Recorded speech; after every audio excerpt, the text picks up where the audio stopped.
I call you Rose, 'cause your fragrance takes over the room.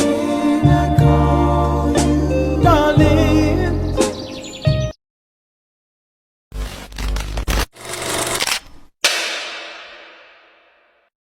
Halo guys, kami dari kelompok 3 akan melakukan observasi di SMAN 1 Minggir.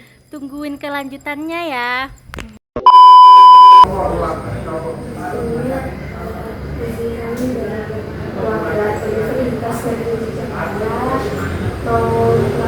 Melaksanakan observasi tentang ketatausahaan untuk mata kuliah manajemen pendidikan, Pak.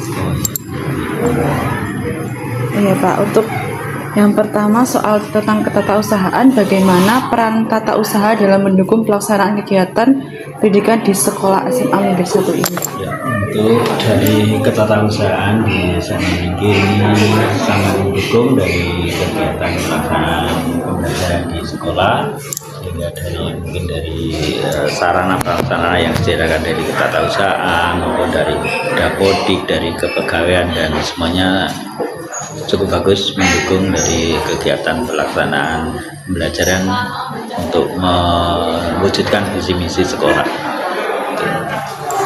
Terus yang kalau laporan hasil belajar siswa diatur dalam pelaksanaan pendidikan bagaimana ya Pak? Untuk laporan hasil rapot pendidikan siswa ini secara rutin ya, dari ulang tengah semester itu dilaporkan ke orang tua, kemudian akhir semester maupun kenaikan kelas ini diberikan kepada orang tua dipanggil untuk mengambil sendiri di sekolah. Kemudian dari ketatausahaan ini dari segi keadministrasian dan dari dapodik, karena sekarang kan rapot itu ya, itu dari dapodik sudah menginput data-data siswa hingga masing-masing wali kelas tinggal mencetak untuk data-data siswa. Untuk selanjutnya, keterlibatan guru dalam rapat atau pengambilan keputusan berkaitan dengan ketatausahaan sekolah itu bagaimana, Pak?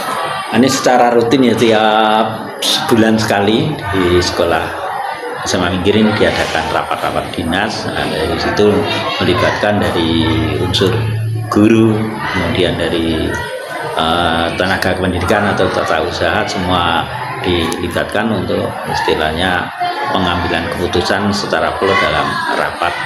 Kemudian untuk hal-hal teknis yang sifatnya secara prinsip terkadang memang perwakilan untuk guru-guru wakil-wakil kepala sekolah dan dari kepala sekolah dan juga kepala tata usaha untuk yang teknis. Kalau yang secara umum itu semua guru dilibatkan.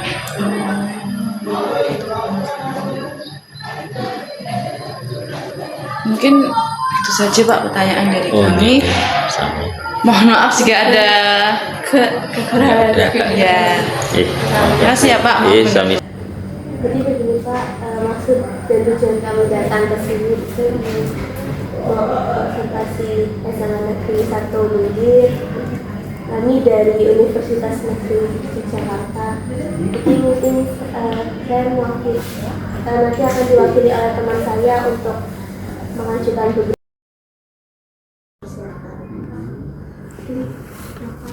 Jadi gini Pak, apa saja tugas dan tanggung jawab staf tata usaha di sekolah SMA 1 Minggir ini Pak? Stafnya, Iya. staf termasuk kepala TU Iya. atau stafnya saja. Kali kepala TU gimana napa Pak? Kalau staf tata usaha itu sebenarnya tujuan utamanya, tujuan pokoknya itu mengatur semua administrasi yang ada di sekolah, mengatur semua, termasuk juga di dalamnya itu ada melayani Bapak Ibu guru dan siswa dalam rangka melancarkan proses pembelajaran, proses belajar mengajar siswa Itu tugas pokoknya di situ. Di sana di dalamnya ada pengaturan terkait dengan kepentingan atau keperluan, juga data kelengkapan Bapak Ibu guru, termasuk data kelengkapannya siswa, itu ada ketugasannya di sana. Terus juga ada terkait dengan fasilitas yang ada di sekolah, dari mulai nanti yang terkecil itu mungkin Meja kursi. alat tulis sampai meja kursi, nanti ke fasilitas yang lain termasuk AC dan sebagainya. Itu untuk perancangan semuanya yang atur di Subbag Tata Usaha. Itu pokoknya di sana itu. Oke. Untuk kelengkapan di sini tuh udah tercukupi belum ya Pak? Misal kayak meja kursi gitu. Oh sudah, kalau meja kursi sudah tercukup sesuai dengan siswa. Ya. Kemudian Pak, apa saja kendala yang sering dihadapi bagian tata usaha dalam mengelola administrasi pendidikan? Satu, memang pengelolaan khususnya untuk manajemen administrasinya Bapak Ibu guru itu kadang data kenaikan pangkat, kenaikan jabatan gulungan, kenaikan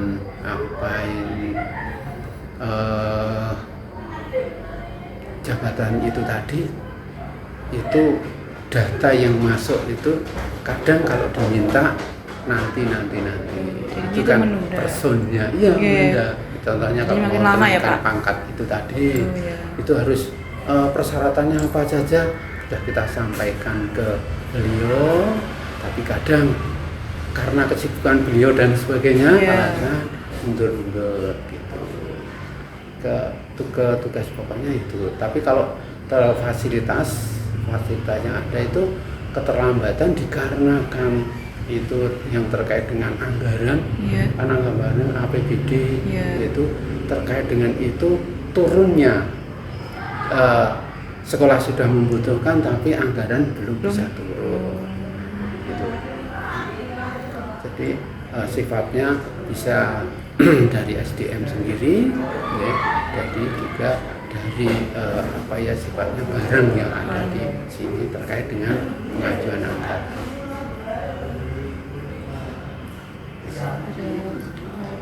Bagaimana Bapak mengelola dokumen atau arsip penting di sekolah satu minggu ini, Pak? Sementara kita memang dari awal dokumen itu hard copy-nya sudah dipegang di masing-masing. Harusnya memang di sini diterapkan ada 2 untuk pendokumentasian. Itu yang satu secara hard copy-nya itu mereka Bapak Ibu guru sudah punya sendiri. Satu bendel artinya kebutuhan itu dari dokumen pribadi sampai ke yang sifatnya untuk kenegaraan itu sama artinya 2 dokumen itu satu disimpan di kita di tata usaha, yang satu disimpan di masing-masing person Bapak Ibu guru itu. Dan masalah terkait dengan kearsipan kita baru kita menyerahkan itu, kita mengelola arsip. Jadi arsip yang ada di SMA sini itu kita baru kita kelola, artinya kita olah yang penting mana nanti kita dokumenkan, yang penting kita kita catat dan kita ditata ceritanya gitu, penataan arsip yang sesuai dengan aturan gitu. Tapi kalau yang tidak mungkin tidak kita artinya kita buang.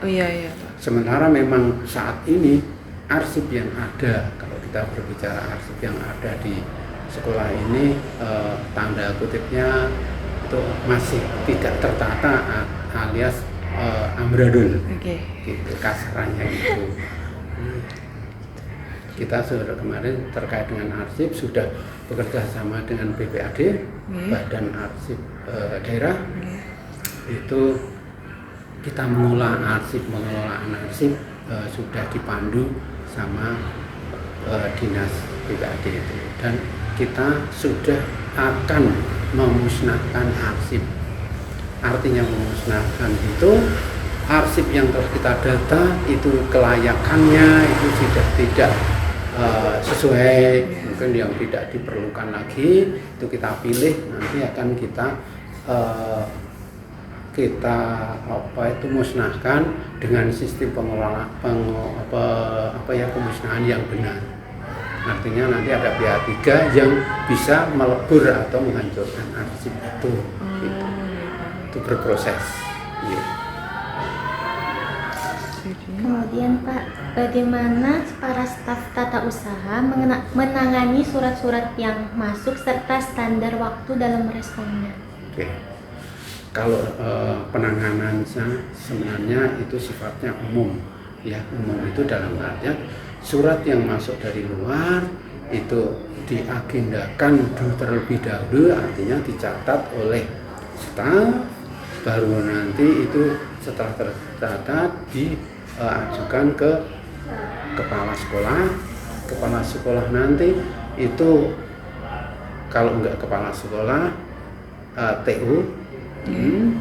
Tapi kebanyakan ke kepala sekolah, terus langsung nanti di dispo ini diturunkan lagi ke yang membuat surat, baru ini surat ini larinya kemana, sudah ada namanya disponya, atau ke tata usaha atau ke guru yang membidangi, gitu prosesnya seperti itu kalau surat tersebut.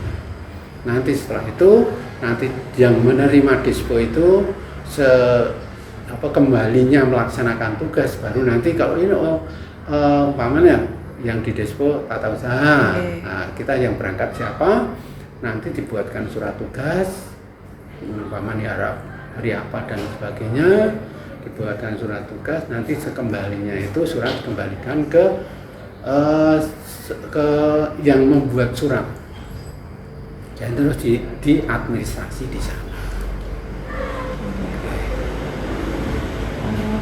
Ada lagi Pak, apakah ada saran atau masukan bagi sekolah agar mengelola administrasi dan ketatalaksanaan pendidikan ini agar lebih baik lagi gitu Pak? Ya, inti pokok itu tertib administrasi. Ya, tertib administrasi diberlakukan untuk siapa? Semuanya elemen yang ada di sekolah, termasuk Bapak Ibu guru, termasuk teman-teman dari tata usaha sendiri.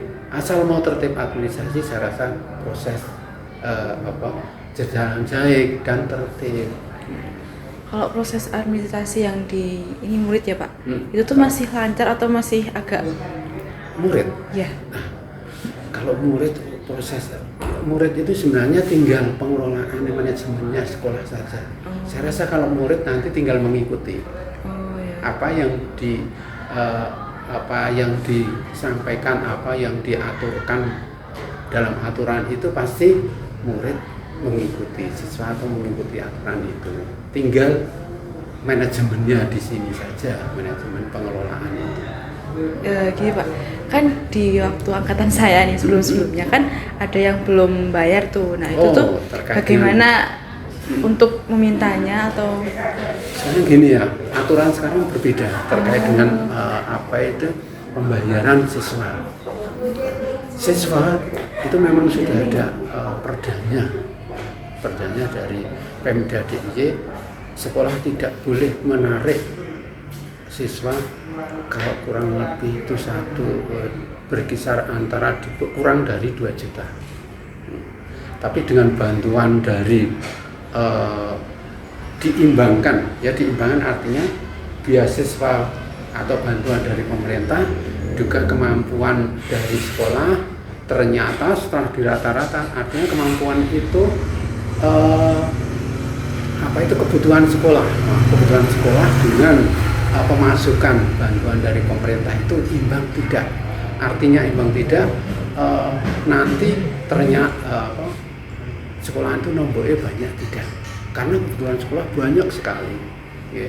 Biarpun itu sebagian besar sudah ditackle untuk listrik, untuk kebutuhan dan lain-lain dari pemerintah, tapi sekolah itu pasti kebutuhannya banyak. Artinya di luar itu kegiatan itu pasti banyak. Contohnya kegiatan kepramukaan yang tidak bisa ditackle dengan dana APBD. Otomatis kan sekolah. Sekolah asal nganu sekolah hidup itu karena apa? Ya dibantu SPP-nya atau pembiayaannya dari siswa. Lah siswa kita sendiri sekolah sekarang tidak boleh menentukan apa itu biayamu harus rata sekian, tidak boleh. Itu harus ada kesepakatan. Nah, kesepakatan nanti diambil sama wali murid. Ya, wali murid kita undang. Setelah kita nanti besarannya kita tentukan. Ternyata dari kebutuhan kita dalam kurun 1 tahun dengan bantuan APBD itu disinkronkan, ternyata kita masih kekurangan pembayaran kurang lebih. Nah itu kurang lebihnya berapa? Setelah ditotal itu di sini 1.850.000. Itu harusnya kalau rata-rata segitu, dengan asumsi bahwa pengeluaran kita dalam kurun 1 tahun itu nominalnya sudah tertera untuk pembangunan ini, untuk pembelajaran ini, untuk kegiatan ini. Itu sudah tahun-tahun kemarin sudah mungkin nggak ada rekapannya gitu ya. Akhirnya itu maksimal, tidak maksimal tapi dirata-ratakan pembayarannya itu. Kesulitannya dari tadi sampaikan bahwa penagihannya gimana? Ya kita hanya setelah mengundang siswa tadi, kesepakatan siswa ini mengisi kesanggupan membayar. Di rata-rata tadi 1.850.000 itu ada yang sedikit naik, ada yang 1.900.000, ada yang pas itu, ada yang bahkan di bawahnya, ada yang 1 juta, ada yang 500, ada yang bahkan tidak bisa membayar. Kita nggak bisa menekan, dan kita tidak bisa ngoyak-ngoyak, kamu belum bayar, tidak bisa. Itu ya kesadaran saja. Di sisi lain itu kesadaran untuk membayar itu. Kita nggak bisa menekan untuk harus membayar. Nah, kita cuman berprinsip kepada kesanggupan awal. Tapi ternyata dari kesanggupan itu hampir menurut saya memang belas yang tidak bayar ada dari situ. Sampai lulus itu tidak bayar ada. Tapi juga ada yang kalau persentase itu masih 80%, 70 sampai 80% itu konsisten dengan berita acara kesanggupan masing-masing itu. Tadi kesulitannya apa? Ya itu kita tidak bisa ngoyak-ngoyak. Paling hanya sebatas mengingatkan Bapak Ibu guru, wali murid khususnya, ya. Wali kelas itu siapa sih belum bayar, gampang itu. Sebatas itu saja. Jadi kalau misalnya, maka di sini kan kepramukaannya tuh aktif banget ya. Misalkan ada event-event yang mendadak yang di luar anggaran, itu tuh bagiannya kita keluarnya uangnya dari? Ya dari anggaran itu. Namanya dana komite. Komite semuanya kan, kalau yang bayaran, artinya anak bayar itu masuknya kan ke anggaran komite sekolah. Nah itu diambilkan dari itu. Dan kegiatan kepramukaan contohnya itu kalau sudah tahun lalu kan kegiatannya ini kurang lebih itu membutuhkan sekian puluh juta. Nah itu udah dimasukkan anggaran yang berikutnya untuk dibahas ini sama wali murid itu. Jadi seperti itu. Masih ada Apa? Mulai. Pak, tadi kan ada yang belum bayar nih sampai lulus. Nah, itu kira-kira ijazah kan sebelum lulus itu kan ada ijazah itu bakal ditunda nggak sih Pak? Kalau di sini Nah, tuh kalau tahun-tahun kemarin kan penundaan apa itu maksud saya kalau belum lunas sesuai dengan kesanggupan, belum melunasi bayar, ijazah ditahan. Itu sebelum tahun berapa ya, kurang lebih tahun 2015-an kalau nggak salah. Itu masih banyak sekolah yang menahan ijazah. Saya kebetulan dari Dinas Dipora, saya lama di sana, baru pindah di sini. Jadi di sini KTU itu baru Januari kemarin, berarti kurang lebih 10 bulan ini. Ya. Nah, dalam kurun 10 bulan ini ternyata memang kalau dilihat dari pekerjaannya jauh berbeda. Dulu menangani di sana, saya di Dipora Jalan Cendana, Dipora itu di sana lama, di sini pengelolaannya berbeda. Dan sana dulu saya pernah menangani kasus termasuk sekolah yang menahan ijazah sekolah. Nah, mediasinya apa? Kita panggil kepala sekolah, kita panggil anaknya biasanya, terus kayak gitu anak itu dibantu oleh ombudsman pihak tiga yang memunculkan permasalahan itu. Akhirnya apa? Ya udah setara, terus saat itu hanya kita membuat perjanjian saja. Buat perjanjian yang pertama dulu bisa dari dinas Pemda sendiri itu ada uang, ada anggaran khusus namanya dana taktis untuk menanggulangi yang anak permasalahan seperti ini. Ijazah ditahan berapa kita ajukan, besok turun lunas baru. Banyak, apalagi siswa yang di swasta. Kalau swasta kan tidak bisa diterapkan seperti itu. Ya nek rum bayar ra iso ditokke ijazahnya kan gitu. Kalau di negeri jelas kita tetap mulai saat itu kita sudah tidak bisa menahan ijazah. Kompensasinya terakhir kemarin ada. Ya udah gini aja. Berhubung kamu tetap tidak bayar, tidak sesuai dengan kesanggupan, silahkan ijazah tetap di bawah. Ya, ijazah asli di bawah, tapi kita tidak memberikan foto Legalisir. legalisir. Itu sebenarnya kan itu. Cuman yon kalau untuk kerja silahkan ninjo.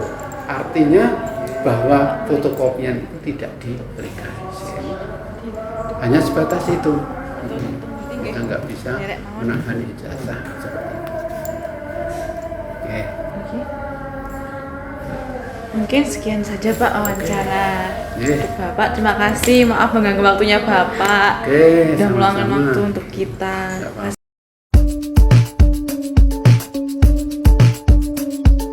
Halo guys, kami dari kelompok 3. Oke guys, cukup sekian dari kami. Kurang lebihnya mohon maaf. Bye-bye.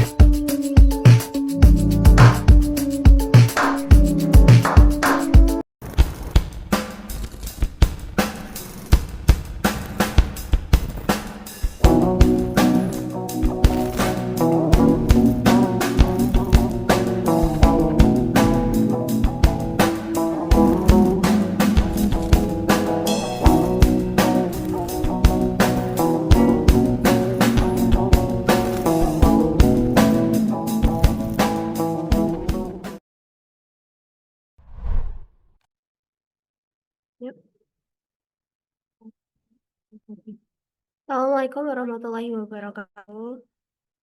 Kami dari kelompok 3 Manajemen Pendidikan. Assalamualaikum warahmatullahi wabarakatuh. Kami dari kelompok 3 ingin mempresentasikan hasil observasi kami tentang ketatausahaan dan ketatalaksanaan pendidikan.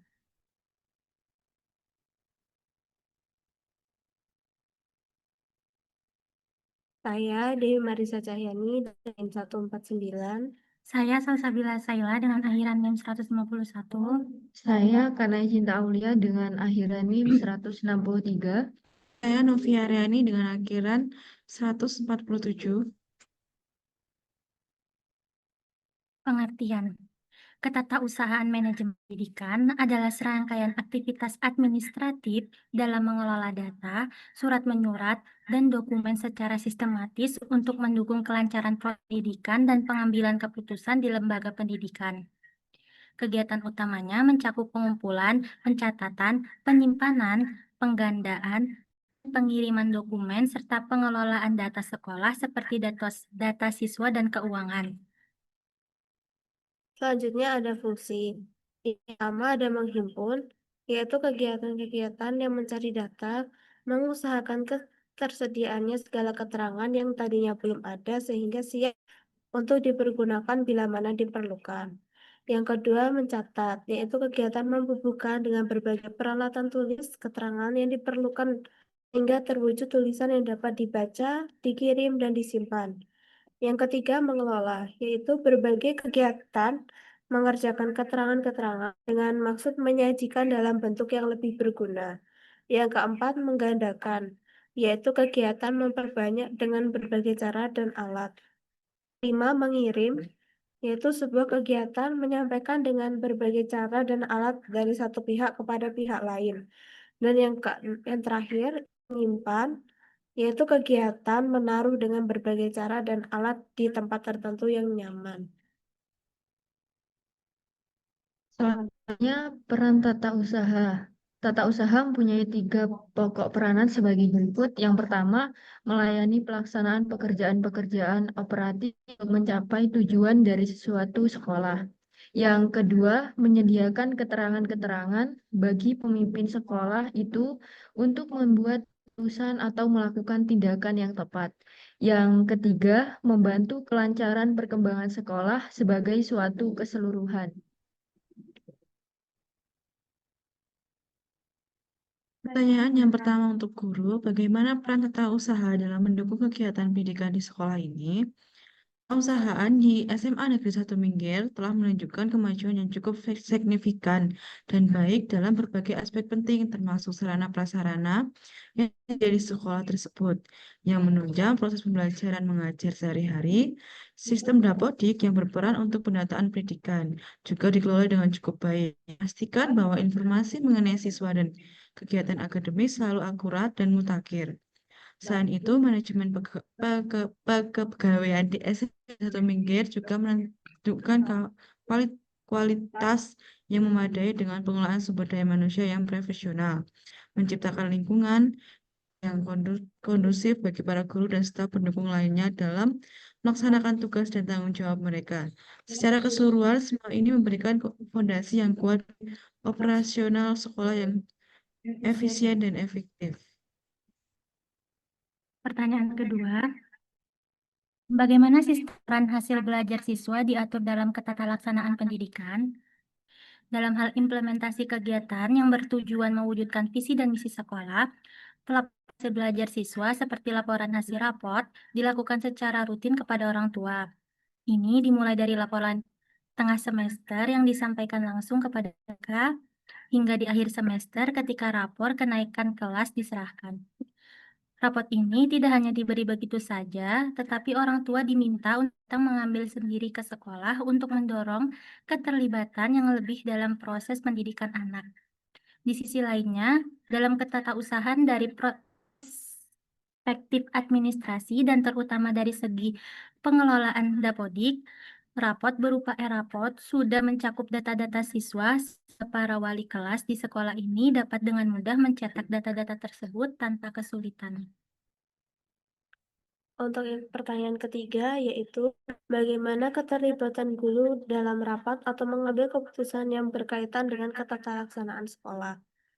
Jadi setiap bulan sekali secara rutin sekolah ini diadakan rapat dinas penting yang melibatkan semua pihak terkait, termasuk para guru, staf tata usaha, serta pihak yang melibatkan semua pihak yang berperan dalam mengambil keputusan bersama melalui rapat tersebut. Dalam rapat yang berperan dalam rapat ini berbagai isu dan tantangan dibahas untuk mencapai solusi yang terbaik kemajuan sekolah. Kemudian untuk teknis yang sifatnya sangat prinsipalnya seringkali diwakili kepada perwakilan guru, wakil kepala sekolah, dan kepala bagian perusahaan. Diskusi teknis tersebut seringkali memerlukan penanganan yang lebih fokus dan spesifik, sementara secara umum semua guru diundang dilibatkan agar semua pihak mendapatkan pemahaman yang utuh dan menyeluruh terkait arah dan kebijakan sekolah yang akan dijalankan. Dengan demikian, durasi yang harmonis dan efektif di antara seluruh elemen sekolah dapat terwujud, mendukung pencapaian tujuan pendidikan dengan optimal. Pertanyaan yang pertama, Kepala Tata Usahaan. Apa saja tugas dan tanggung jawab staf tata usaha di sekolah ini? Tata usaha memiliki tujuan utama, yaitu mengatur semua administrasi yang ada dan juga di dalamnya, memiliki pelayanan yang melayani Bapak, Ibu, dan juga siswa dalam rangka melancarkan proses pembelajaran belajar mengajar siswa. Itu adalah tugas pokoknya. Nah, di dalamnya ada kepentingan, keperluan, dan juga mengarsip data perlengkapan Bapak Ibu guru, termasuk data keterlengkapan siswa dan juga surat ketugasan di sana terkait adanya fasilitas yang ada, mulai dari hal kecil seperti alat tulis, meja kursi, dan lain-lain. Itu termasuk keterlengkapan tata usaha. Untuk keterlengkapan di SMA 1 Minggir, semuanya sudah terpenuhi keseluruhan.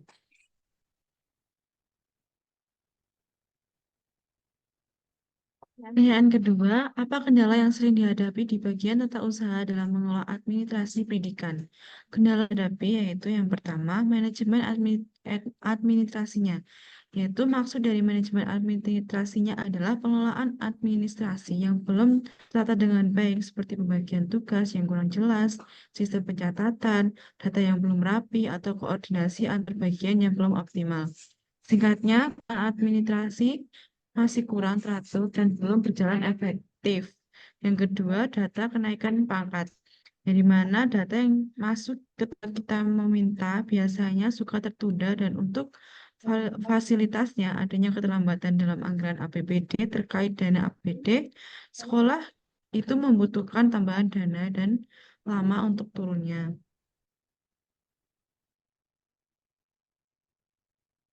Pertanyaan kedua, bagaimana Bapak atau Ibu mengelola dokumen atau arsip penting di sekolah? Untuk dokumen hard copy sudah dipegang oleh masing-masing guru dan juga bagian TU, yang meliputi dari dokumen pribadi hingga dokumen kenegaraan. Dua dokumen itu disimpan oleh bagian TU atau usaha, dan masalah terkait kearsipan di SMA 1 Minggir ini baru dikelola antara dokumen penting itu kita catat dan kita pisahkan yang sesuai dengan aturan. Untuk dokumen yang tidak penting kita buang sementara. Pada saat ini arsip yang kita pegang masih belum tertata. Terkait dengan arsip sudah bekerjasama dengan BPAD untuk kita kelola arsipnya yang sudah dipandu oleh dinas. Dan kita akan memusnahkan arsip. Arti dari memusnahkan arsip adalah kita sudah memilih data kelayakannya, tidak sesuai yang kita butuhkan. Tadi kita memusnahkan dengan benar yang bisa melebur atau mengarsipkan. Untuk pertanyaan yang keempat, bagaimana staf tata usaha menangani surat-surat yang masuk dan bagaimana standar waktu responnya? Jadi caranya itu, cara menangani surat-surat yang masuk ke A, kita agendakan terlebih dahulu, kita ajukan ke sekolah, nanti pihak sekolah yang mengurus dan nanti di Despo. Despo diturunkan lagi ke bagian ke tata laksana untuk ke guru yang membidangi. Setelah itu yang menerima Despo akan melaksanakan tugas, nantinya guru akan diberikan surat tugas. Pertanyaan yang kelima, jika ada siswa yang belum bayar uang gedung, maka ijazahnya akan ditunda atau boleh diambil. Dulu, apabila ada siswa yang belum melunasi uang gedung, ijazahnya sempat ditunda untuk diberikan. Namun, saat ini kebijakan sudah berubah. Sekarang, meskipun siswa belum membayar uang gedung, ijazah tetap diberikan agar mereka tetap bisa melanjutkan pendidikan atau bekerja. Hanya saja, sekolah tidak melakukan legalisir maupun fotokopi ijazah sebelum kewajiban pembayaran tersebut diselesaikan.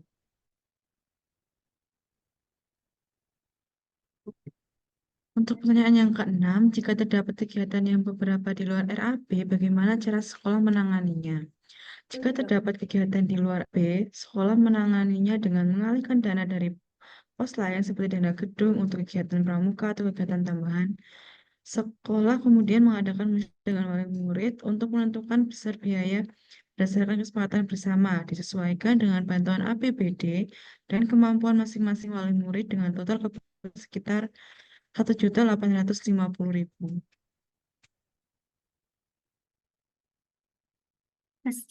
Kesimpulan, tata usahaan di SMA Negeri 1 Minggir telah berjalan dengan baik dan berperan penting dalam mendukung kelancaran administrasi sekolah. Pengelolaan sarana prasarana, dapodik, dan kepegawaian sudah optimal serta dengan visi dan misi sekolah. Pelaporan hasil belajar melalui e-rapot dan koordinasi rutin lewat rapat dinas menunjukkan sistem administrasi yang transparan.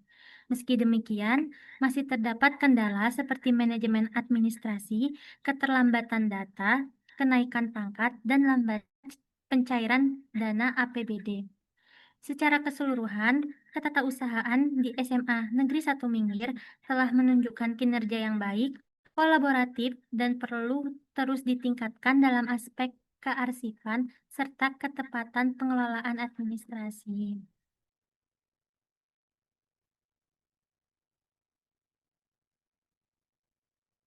Selanjutnya ini beberapa dokumentasi kita pada saat melakukan observasi SMA Negeri 1 Minggir.